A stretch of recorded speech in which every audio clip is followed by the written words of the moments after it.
left, right, eventually meets with that max here, and then there is a little max here, one can still see it, that moves over here and meets with the min, right? When you come down in the picture, that means you increase S. So there's this interesting exchange of energies, whether the neighborhood is has lower energy or higher energy, but in any case, S equals 4 is an inflection point, and that's where Hilbert's monkey saddle is sitting. But this is only isosceles. We want now all possible triangles, and here is the Hilbert monkey saddle. So this is a picture where you plot the energy, the total energy or the average pair energy, over a projection of a fundamental alpha beta gamma triangle in alpha beta gamma space, which is, of course, just at the sum alpha. Is it due to Hilbert? Yeah, Hilbert and Cohn-Vossen. So this is monkey due to Hilbert? That's what I learned. It's called the monkey saddle because the monkey has a tail. The tail is hanging here, and the two legs are in here, and it holds on there when it's riding. So that's what it was. It was called the monkey saddle, and it is in the book by Hilbert and Cohn-Vossen. Anschauliche Geometrie means visualizable geometry, and they cooked that up as an example of a surface that has almost everywhere negative mean curvature except at the saddle point. At the same time, it's an example of a higher order saddle, not the Pringle chip, but one order higher. But the point is that what I did is I projected this down into the alpha beta gamma triangle from alpha beta gamma space, projected down because of that relation. You can eliminate gamma, and then you plot the energy as a function of alpha and beta only. But that distorts a little bit the symmetry. If you look only at the contour level lines, you can do it nicer. Now it looks perfectly symmetric. This is now alpha beta gamma space. Here's in light blue, right, your fundamental triangle. And these are now the level curves of the energy function. And you see exactly this nice threefold symmetry here. This is the saddle point. This is high, high, high. This is low, low, low. Yeah. And of course, Hilbert and Cohn-Vossen cooked that thing up. Like we cook up this non-analytic function, which is infinitely differentiable, has a Taylor series, blah, blah, blah, in the other example. So here you don't need to cook it up, it shows up for free. At S equals -4, the energy landscape is the Hilbert monkey saddle. So it came up in nature now. There's a natural example. Well, mathematically natural. I'm not quite sure you can do it in a lab.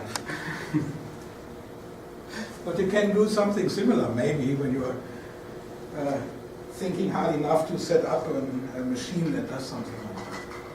So anyway, here's some bibliography. That is the paper I mentioned, Rachele Neratini, Johann Brauchert, and myself. That's in Journal of Statistical Physics in 2014.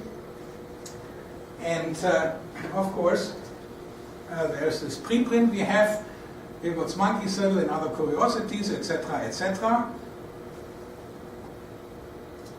Then acknowledgements, of course, to Omos Lee for his fantastic web page. Right, I really encourage you to go to this page. He has beautiful, beautiful numerical illustrations of these n-body problems on the sphere and other manifolds. Of course, NASA, taking great snapshots of Earth, as always. Renna Yi, Johann Brauchert, whom I sent this and said, have you seen this? This is new, right? Because Johann knows much more about what other people have done about this than me. And so he came back and, yeah, except for what is already in the paper by Neratini, Brauchert, and myself, everything else he hadn't seen. So that doesn't mean it's not in some diploma thesis somewhere or master thesis, but at least it's not well known. I thank also Dr. Z for inviting me to present this material, and the rest of you for listening. Thank you.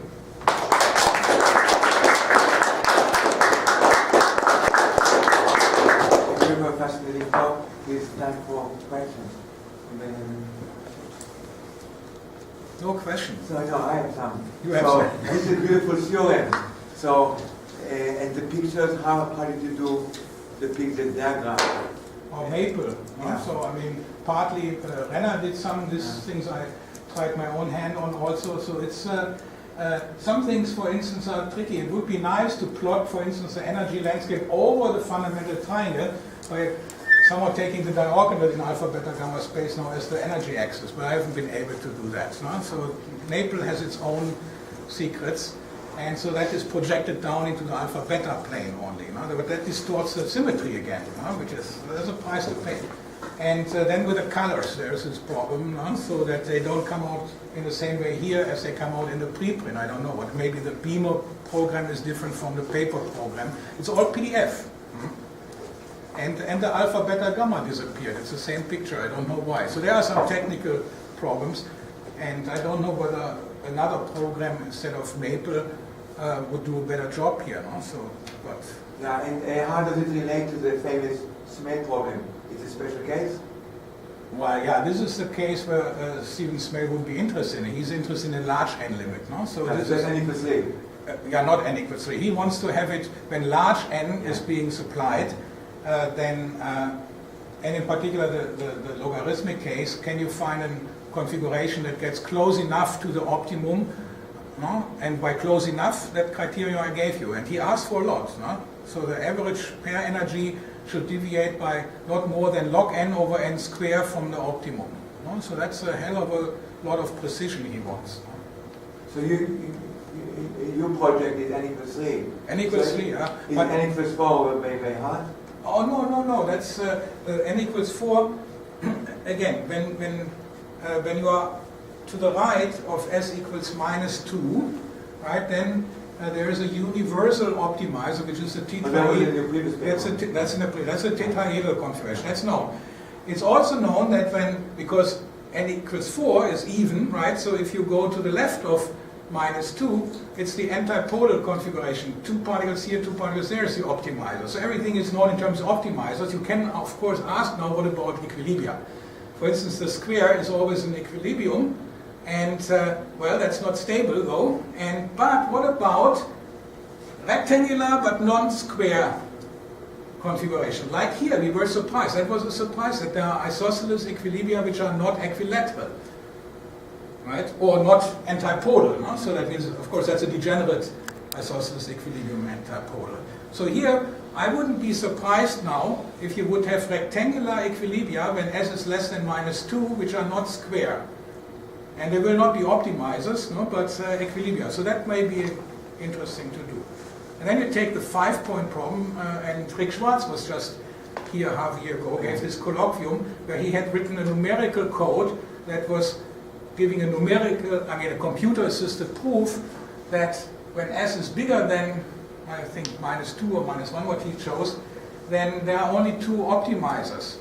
But he can only go to a certain s value, not all the way to arbitrarily large s value. There are 2 competing optimizers for larger s, and we know that when s is less than minus 2, there are several others. You have several triangular configurations and some antipodal configuration. They are competing, and there are several phase transitions. So that's already getting more interesting. And then you can ask what are the equilibria. So that gets very complicated. Are there any issues concerning the dynamics with this model? Well, the people that try to find the optimizer, they use dynamics. They start with a random configuration and use a gradient flow, for instance. No, I mean the Newtonian dynamics. Yeah, I don't do that, but I'm pretty sure some people would be interested in that. I mean, for points on a sphere, people do vortex dynamics, right? So they simulate fluid flow by taking n point vortices and let them move. So that's being done. Hector. Yeah, in one of your first slides, you showed the data say that there's this exponential number of local minima. First of all,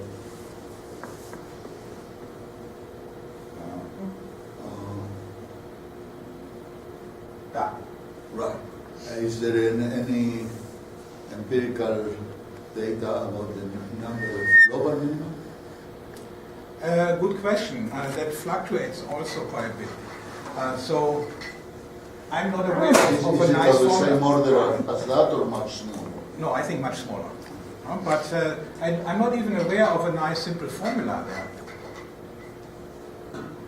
So sometimes you have, of course you factor out the rotation group, you factor out permutations and reflections, and but then it's usually one optimizer, sometimes two, and I'm not even aware of three.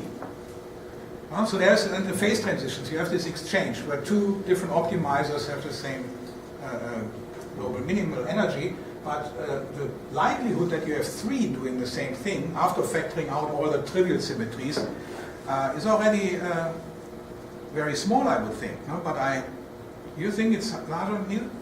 Okay, so Neil would be the person maybe to give a better answer to your question. What about the number of, did you say this? The estimate for the number of equilibria? Good question. I don't think there is any estimate known. It's actually Steve Smale's 6th or 8th problem, I don't know, neighboring problem of number 7, is about the question of gravitational endpoint equilibria in the sense that they are rotating, so the centrifugal force compensates gravitational pull, and he asks for estimates on the number of equilibrium configurations there. And there is very little known. It's whether they are finite, is there any bound or something like that. So it's, yeah.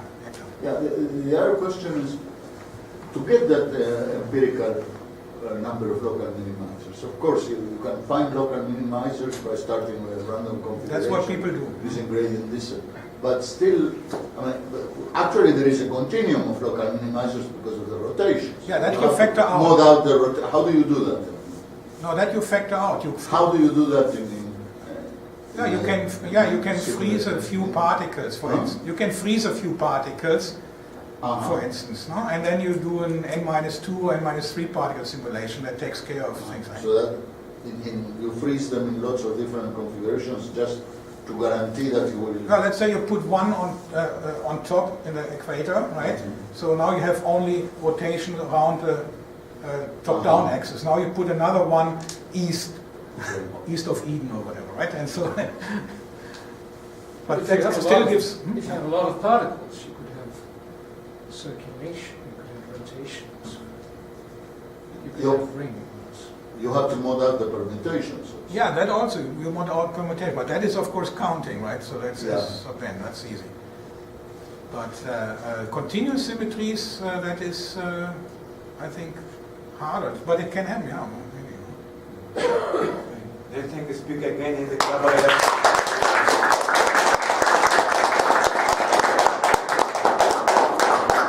Thank you for a good